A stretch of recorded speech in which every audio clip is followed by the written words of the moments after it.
So welcome everyone to the program. My name is Mdunduli. Thank you for joining us. The evils of the lion breeding industry and canned hunting have long been documented in films such as Blood Lions and books such as Cuddle Me, Kill Me by Richard Pierce. Voices4Lions is a non-profit organization that was created by Linda Park and Sarah Dyer after working for a number of years together for the international campaign against canned hunting, and having felt the time was now right to branch out and create their own new venture. Their mission is to raise awareness of the issues facing lions all over the world, with particular focus and emphasis on those in South Africa within the commercial industries of captive breeding, petting, walking, hunting, and the lion bone trade. They aim to do this by working collaboratively with and engaging in discussion with all parties and looking at all possible solutions, always with the welfare, protection, and future of lions in mind and at the heart of everything that they do. Today, it is my pleasure to talk to Linda Park, who is the director of Voices4Lions. Linda, welcome, and thank you for joining us. Thank you so much for having me. I'm looking forward to it. For the people who may not know who you are, could you just tell us a little bit about yourself? So I've been, let's start very early on. I am an Irish citizen, but I was born in Rhodesia, as it was then, in Bulawayo. And I did most of my growing up in the bush. We were right out at Matopus, for anyone who knows that. So we had jackals and things that used to come in the garden, and an enormous amount of snakes. And I still don't like snakes to this day. And it was a kind of childhood where there weren't a lot of people around, and animals for me were my companions. And I've always cared for, rescued, cats, dogs, whatever, from small stuff. And as I sort of grew up, I still had this driving need to just make the world a better place, to make people understand that we need to be kind to four-legged animals as well. I got involved in the rhino poaching saga back in about 2012, I think it was. But I'd been doing a lot of line work behind the scenes. I've always been someone who kind of travels behind the scenes and nobody really knows what I'm doing, but I'm very busy doing what I'm doing. And in 2014, I joined the campaign against canned hunting as a director, and that came about because of the Global March for Lions, which we organised it ended up, I think it was something like 65 cities around the world, and that was kind of now I was really deep into the lion stuff. But as I say, I'd been doing lion stuff behind the scenes. I've been into many of the captive breeding places. And sort of over the years, the filing cabinet up here has got very full with information. For me personally, apart from that, I've been in the corporate world, which is actually not me. And I'm out of that now, and I freelance from home. Which at times gets a bit tough, but it gives me also time to focus on the lion stuff. And what else can I tell you? I think that's about it. I have cats and dogs at home, but I don't have a lion in the house. Oh, how many dogs do you have? 2, and they're rescues. So yes. they've both got sad stories, and yes. one was supposed to just be fostered until it sort of got over its issues, but it's still here. So yeah. Wow. So you love animals and saving animals in your heart. That's part of your purpose in life. Oh, absolutely. And I think you know, all animals. But I think obviously I'm a Leo, so the lions would be a big thing. I have just such a connection with them. I mean, I can sit with a pride of lions in the bush, and as long as they're happy, I'm happy. I can sit with them for hours. It's almost like I go into another space. Yes. So, you know, that's just really special. Oh, and I've written a book as well, yes. Which is really about lions and other animals. It's called The Book of Samson.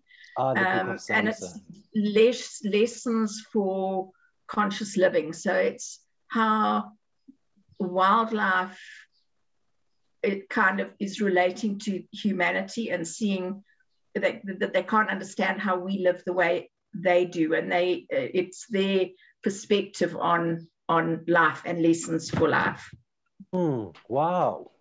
I look forward to reading that book. Thank you for telling me about it. I will get a copy to you. Thank you. I look forward to that. In fact, I wanted to ask you about lions because you are the co-founder and the director of Voices4Lions. You co-founded the NGO with Sarah Dyer. When was the organization founded and why? Why lions? I mean, you've told us you're a Leo, but also can you just unpack that a little bit? Okay, and Sarah's not a Leo, but lions are also a big thing with her. Yes.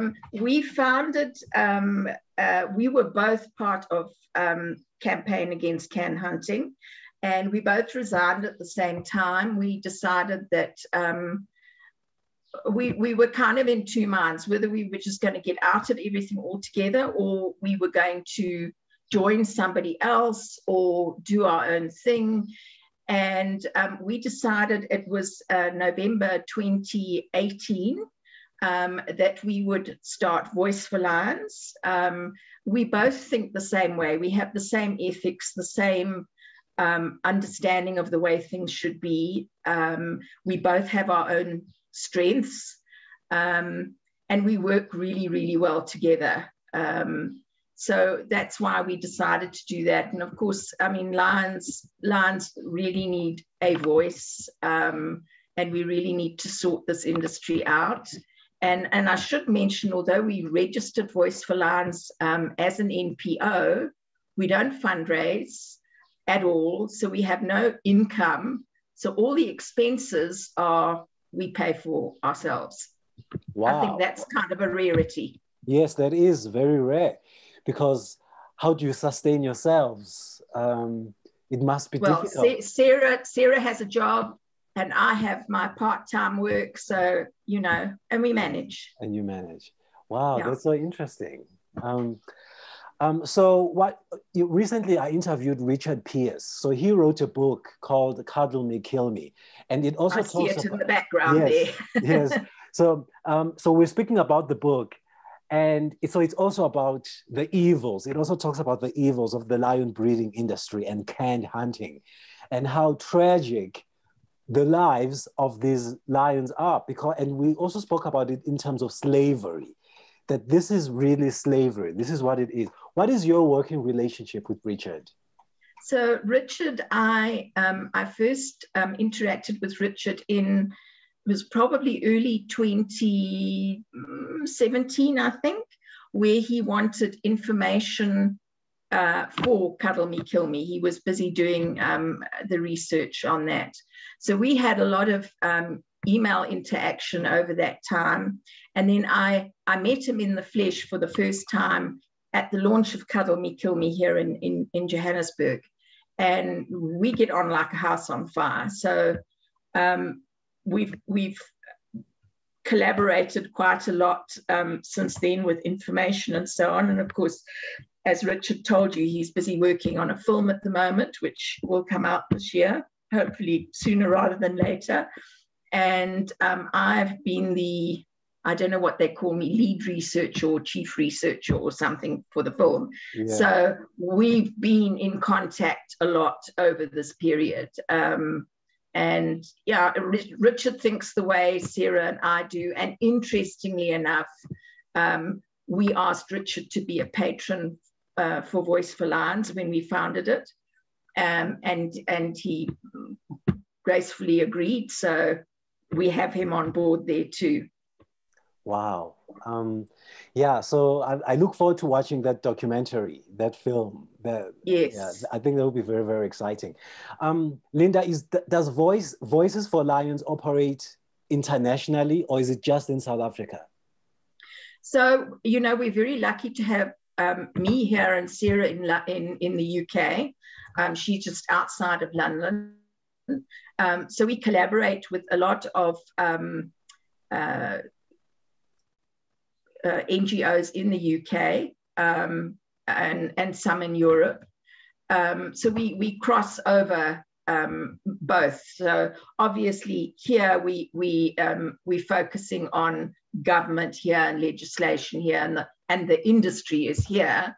But the media and campaigns and all of that sort of thing, we're involved overseas as well as here. We're also become the go-to for information for a lot of the overseas journalists. Yes. Also, so now, Linda, how do you define canned hunting? How do you define it? What is it? So let me just start by saying that I really appreciate the fact that you've equated slavery to the industry. And I think you're the first person that's ever made that link. And if you think about these lions in this industry, they are in slavery from cradle to grave to these few people, really, who are just making money out of them from the time they're born until the time they die. So that, for me, that you made that link, that you understand that you know that connection, I think is fantastic. Well done to you. So canned hunting is, in a nutshell, really where an animal, and obviously we're talking about lions here, but I mean there is canned hunting of other animals, but it's really known for lions, is where an animal is shot in an enclosed space from which it has no chance of escape.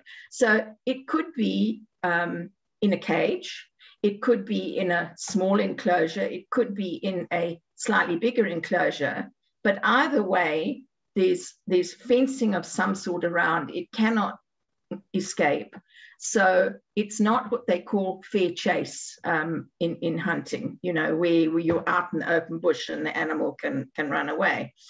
The government, the department, actually calls canned hunting illegal. And they say it goes against their laws. Yes. And really, it's just semantics, the whole thing. So they say that there's ranch hunting, not canned hunting. And the breeders talk about ranch hunting. The breeders now go further, and they don't say even hunting. They call it, oh gosh, what is the word? Harvesting. So we don't hunt, we harvest. So you can see that there is this whole attempt to sanitize this industry and what goes on. You can call it what you like, it's the same thing, you know.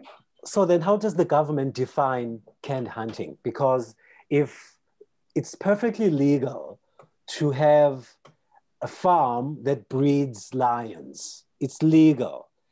And it's legal to have these facilities where people go to and then they pet the lions, or so that's legal. And so then how does the government define canned hunting if they've made the industry, the lion breeding industry, legal? So what they've done is, and we have this ridiculous situation where each province has its own rules, which creates an even messier thing. Instead of these are the rules, all provinces must abide by them. No, now each province has their own set of rules. So the rules will say the length of time that an animal must be able to become wild again before it can be hunted. So when it's taken and dropped off, it can't be drugged.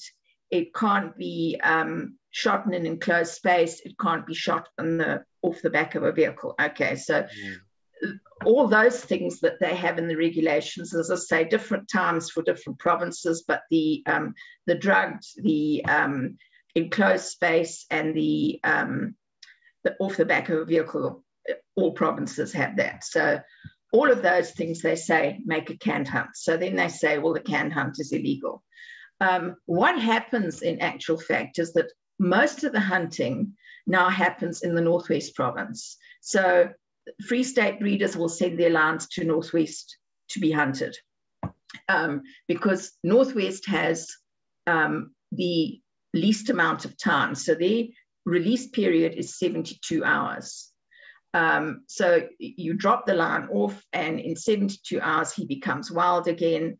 And the 72 hours is also where they say that is the amount of time that it takes for the drugs to wear out of the system. In reality, that's not always the case, because we know, like with us humans, react differently to different different drugs. Some of us come out of an anesthetic like that, and others are like off our trolley for like days afterwards, and lions are no different. But what happens is that at no hunt are any of the officials present. So it's not a requirement for any departmental official to be at a hunt. So we have evidence. It's been, there's been videos, it's been in, you can find it all over the place, where lions are literally drugged, dropped off, and shot as they're dropped off. They are shot off vehicles. There's videos of that too. And the cruelty around that is horrendous. And I mean, you can find videos on the internet. If you go and Google Bob Vitro, V-I-T-R-O, lion hunt, you'll be horrified. That was 10 lions that were shot by a group of Americans over a period of 9 days. Those lions were absolutely terrified. They were trying to climb trees to get away. They were shot out of trees. They were shot out of burrows, warthog burrows, when they tried to get away. I mean, it was absolutely the most revolting video you could imagine. It's not an isolated incident. It's just one that got blown up all over social media, because the cameraman who filmed the hunt, because you know these guys love to have somebody filming them in all their glory. He was so disgusted that he literally went into hiding. He left here and he went into hiding in the UK, and he then broke the story, which ended up even on carte blanche. So it's well known because it received so much media coverage, but it's not an isolated incident. So that is the sort of thing that is going on, where the government now hides behind canned hunting is illegal, but the stuff is going on all the time. And well, because lion hunting is legal. So that's part of the problem, the fact that it's still legal to hunt lions. And then the definition for canned hunting is very limited and is not, and it's not investigated properly, because the authorities are never there when hunters are hunting the lions, and they don't see the conditions. And even when you present them with evidence, they don't want to know. I mean, I've been at meetings with them where, you know, they've been told, look, this, that, and the next thing is going on. Oh, well, we'll investigate if you give us the evidence. But they actually don't want to know. That this whole industry has got completely out of hand, and I don't think they know what to do about it now. That's the problem. Yes. So Linda, despite all the campaigning efforts of NGOs, let's say for the past 25 years, the breeding of captive lions still continues. So this industry continues year after year. Why do you think that it's increasing instead of diminishing?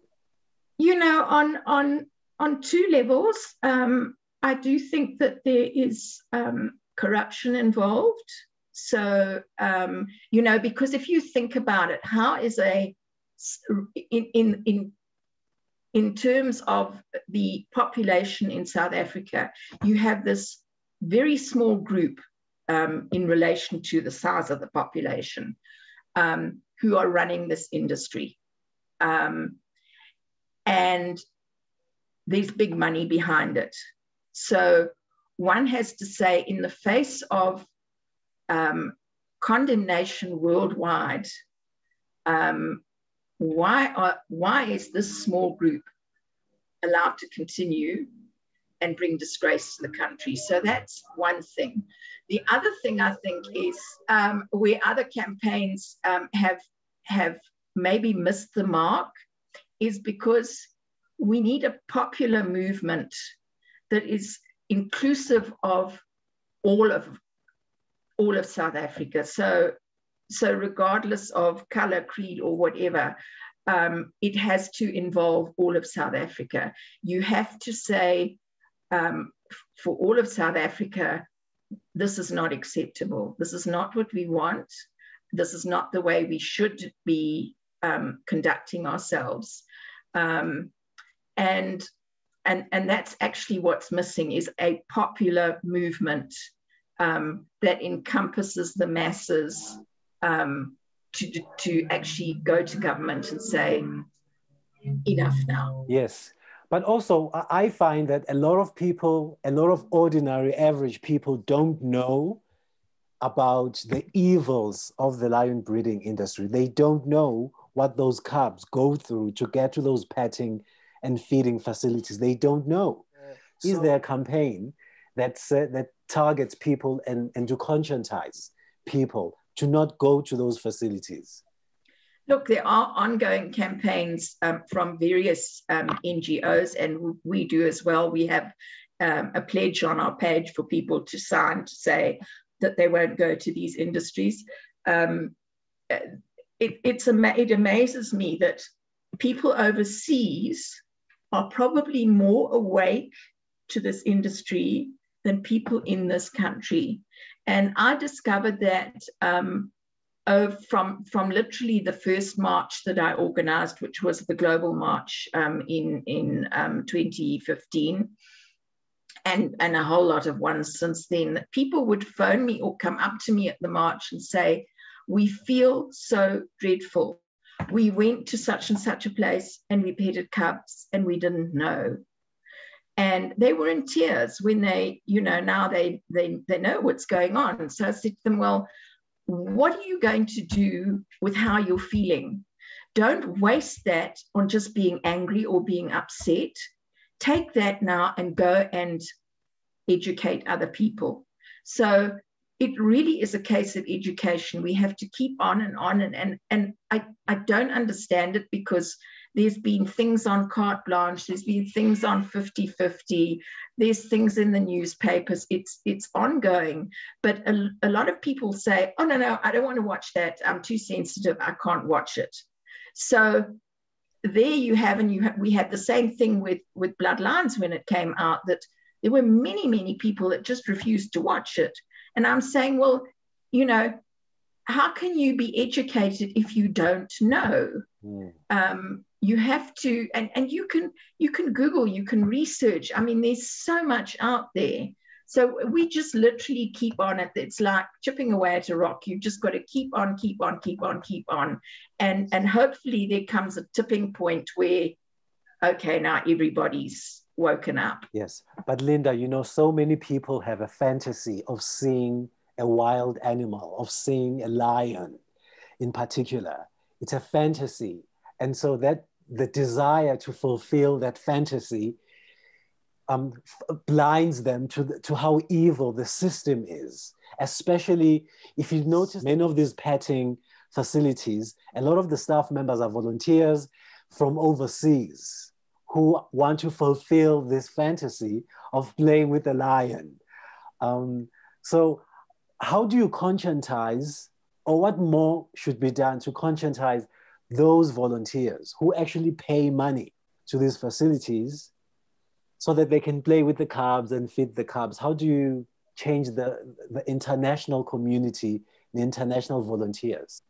Well, there's a several prong strategy there. So Sarah has done really great work with a lot of the big tour companies that were doing these volunteer packages. And she's worked with them for a number of years now. And she's done really good work. So a lot of the big ones have taken all interaction off. So they no longer offer interaction for volunteers. And there are some of them that when something gets offered to them, they check with Sarah first, which is really good. Yeah. Having said that, of course, these volunteers can book direct. Oh, yeah. So you can go, you don't have to go through an agency, you can go direct to the facility if you read about it. So there we have no control. But again, it's education. I mean, there are quite a number of volunteers who have spoken out after they've been and done volunteer work, and really the pennies dropped and something's not right here. And they've gone back home and they've done a bit of research and due diligence that they should have actually done before they went. And then they've spoken out. So there'd be videos or articles or whatever. SADSA, which is the Southern African Tourism Association, and ABTA, which is the Association of British Travel Agents, they both issued really, really good updated guidelines at the end of 2019. Which really outlaws all interaction. Of course, the problem with those is they're not legally enforceable. It's now up to government to run with that and to make it, put it into law. What it has done is resulted in quite a few places that did offer interaction, removing interaction from their offerings. So that's a good thing. We have a problem with a lot of overseas sports teams that have come and, they're here for, obviously with COVID, thank goodness that hasn't happened. But in the past, they come here and we want to go off and pet a cub and we want selfies that we can share. So Sarah also has been very good there, and she's been in contact with the agencies that send them out to give them all the information. So hopefully that's put a block on it. And, we just really ask people to please check, do your homework, come to any one of us and say, we're thinking about going to XYZ.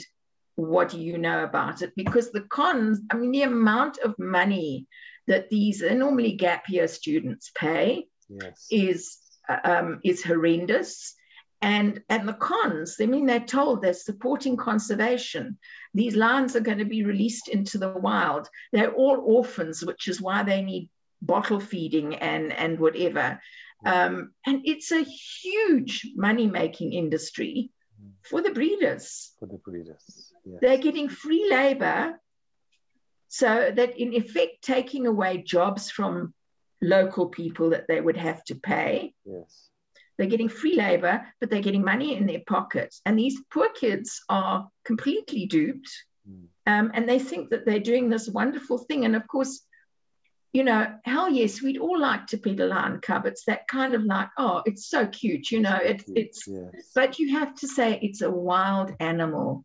You cannot do it, because you pet that cub, there's a horrible future you're condemning it to. Yes. Wow. That's something for people to think about. The fact that so you can't have everything. As much as I would love to play with a tiger or in some wild, and it's a wild animal. It is not fair for us to take them out of their environment and enslave them for our enjoyment. It is not fair. It's not right. No, absolutely. And unfortunately, we've become a society that wants instant gratification. I must have now. And I'm not thinking beyond the end of my nose. It's just, I want it, it's got to happen now. No thought to what happens to that animal, be it an elephant, a tiger, a lion, whatever it is. What happens to that animal at the end of the day? How come I can keep going to these places and there are always cubs? Where do these cubs end up? They can't keep keeping them. They'd be filled to the sky. Where do they end up? What happens to them? And that's what people need to start asking questions about. Yes.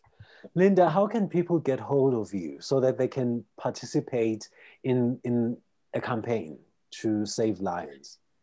So our Facebook page, we don't have a website. We just don't have the time to deal with that as well. But our Facebook page is at Voices4Lions. And you can message us on there. We get people messaging us there all the time. If anyone wants to email either me or Sarah, my email address is voicefigure4lionssa@gmail.com. And Sarah is the same, but instead of SA, it's UK. Okay. Yes. So on email, contact us on Facebook. You know, if you've got a query about something that you've heard or seen or photographs you've taken or whatever, we're always happy to hear from you. Yes. Wow. Thank you, Linda. And I hope that people think twice before they go to some of these facilities, because your action by not going to these facilities will culminate into a bigger effort that helps, that goes a very, very long way. It's the old thing of every action has a reaction. Yes, yes. And that's what we need to be aware of. Yes. Yes.